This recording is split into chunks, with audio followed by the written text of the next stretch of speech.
दोस्तों, कैसे हो? आई होप कि आप सब बढ़िया होंगे। तो आज की इस वीडियो के अंदर आप सभी का स्वागत है। ये वीडियो वेरी इंपॉर्टेंट वीडियो होने वाली है, क्योंकि इस वीडियो के अंदर हम बात करने वाले हैं फैब रेट के बारे में।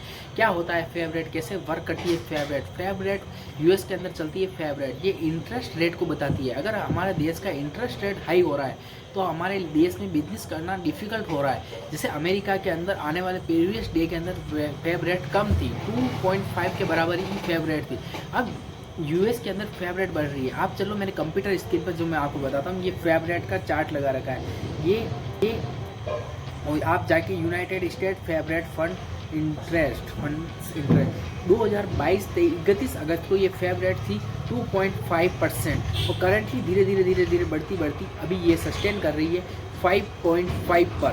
तो इसका मतलब है कि इंटरेस्ट रेट बढ़ा है। इससे क्या फ़र्क पड़ता है? इससे ये फ़र्क पड़ता है कि हमारे देश के अंदर बिजनेस करना कितना डिफिकल्ट हो रहा है, तो इंटरेस्ट रेट हाई हो रही है। और ये कैसे वर्क करती है, देखो मैं आपको एक सिंपल सा एक एग्जांपल दूंगा जिसके द्वारा आप इजीली वे में समझ पाओगे। देखो एक बिजनेसमैन है जो अपनी यूएस के अंदर एक होटल बनाना चाहता है। अब उसने पहले इस रेट के तहत या इससे पहले यूएस के अंदर लोन लेके अपनी एक 10 करोड़ की एक कम होटल बनाई है, अच्छी खासी होटल, जिसके अंदर 50 से 100 रूम है, अच्छी खासी होटल बनाई है। अब उस होटल से वो आराम से इजीली वे में 20 से 25 लाख रुपए मंथली सेल्स कर देता है, मतलब उसका रेवेन्यू हो जाता है। अब उसको क्या करना पड़ता है कि वहाँ पर उसको जो इंटरेस्ट या उसकी जो प्रीमियम पे करना पड़ता था वो 10 लाख रुपए था उस टाइम पे। पर अब क्या हो रहा है, धीरे धीरे अब 10 से डबल हो चुकी है प्राइस। अब उसका जो इंटरेस्ट वैल्यू है या उसकी जो प्राइस है वो हो चुकी है 30 लाख रुपए। अब इंटरेस्ट रेट दो तरीके से बढ़ाए जाते हैं और हमारे तरह के लोगों को बढ़ाया जाता है। हम जब लोन लेने जाते हैं तो वहाँ पर हमको टिक करा के साइन करवा दिया जाता है कि रेपो रेट के द्वारा है। इसमें दो चीज़ें होती है, रेपो रेट बढ़ने से या घटने से हमारे इंटरेस्ट रेट बढ़ती है। या तो हमको ज़्यादा पे करना पड़ता है या हमारे जो पे करने का जो टाइम होता है ड्यूरेशन, वो ड्यूरेशन बढ़ जाता है। इन दोनों में से कुछ भी हो सकता है या दोनों भी अप्लाई हो सकता है, ऐसा होता है।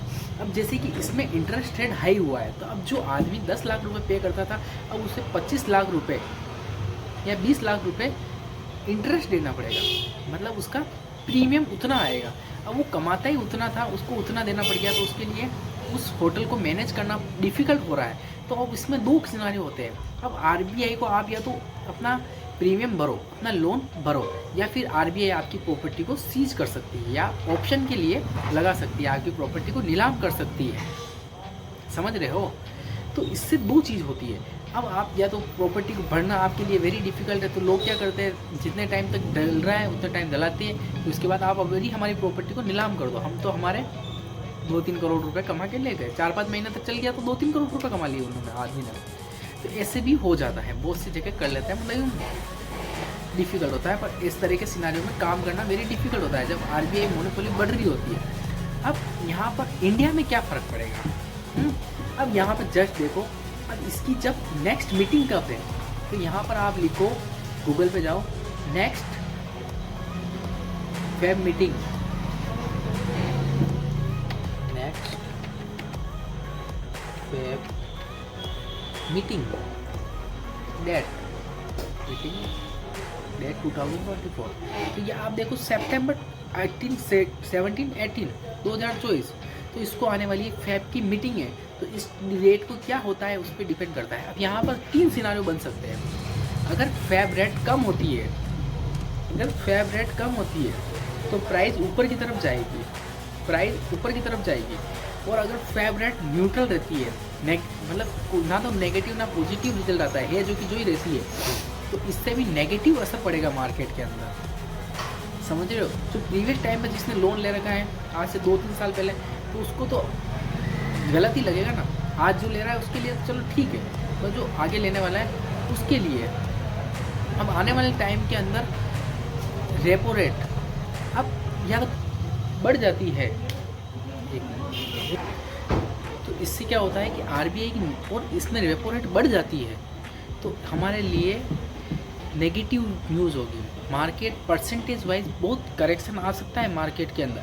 अब कितना आएगा वो पी लेवल पे डिपेंड करता है, उसके ऊपर हम आने वाली नेक्स्ट वीडियो है, तो आप चैनल को सब्सक्राइब करना ना भूलिएगा, क्योंकि उस बहुत इंपॉर्टेंट वीडियो है, वो भी उसको भी देखना बहुत ज़रूरी है। तो रेपो रेट बढ़ती है। अब हमारे इंडिया में क्या फ़र्क पड़ेगा?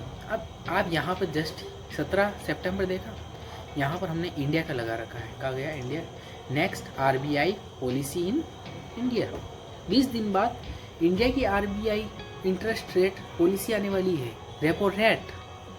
और इंडिया के अंदर अधिकतर बार में ये होता है, जो यूएस के अंदर अनाउंसमेंट होता है वो का वही सेम अनाउंसमेंट हमारी आरबीआई भी यहाँ पर कर देती है। वहाँ पर इंटरेस्ट रेट बढ़ेगी तो हमारे देश में भी इंटरेस्ट रेट बढ़ेगी, अगर वहाँ पर इंटरेस्ट रेट डाउन होती है तो हमारे देश की गवर्नमेंट भी उसको डाउन करेगी। तो ये फ़र्क पड़ता है आरबीआई पॉलिसी का।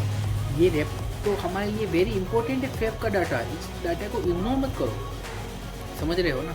अगर इंटरेस्ट रेट बढ़ती है तो बिजनेस करना डिफ़िकल्ट हो जाता है, और यही इंटरेस्ट रेट डाउन की तरफ जा रही है तो हमको कम इंटरेस्ट देना पड़ता है।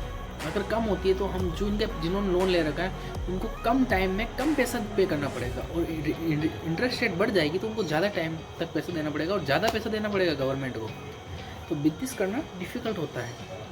जैसे कि होम लोन वगैरह सबकी ईएमआई बढ़ जाती है। आई होप कि आपको इस वीडियो के अंदर कुछ समझ में आया होगा। तो नेक्स्ट वीडियो हमारी होने वाली है पी के ऊपर। पी मतलब price to earning ratio and price to book value. और आपको इस वीडियो के अंदर कुछ भी समझ में नहीं आया तो आप मुझे कमेंट बॉक्स में अंदर कमेंट कर सकते हो। कमेंट बॉक्स आपके लिए खुला है, ईजिली हमें कमेंट कीजिए, और चैनल पर नया सब्सक्राइब करना ना भूलिएगा। और थैंक्स फॉर वॉचिंग।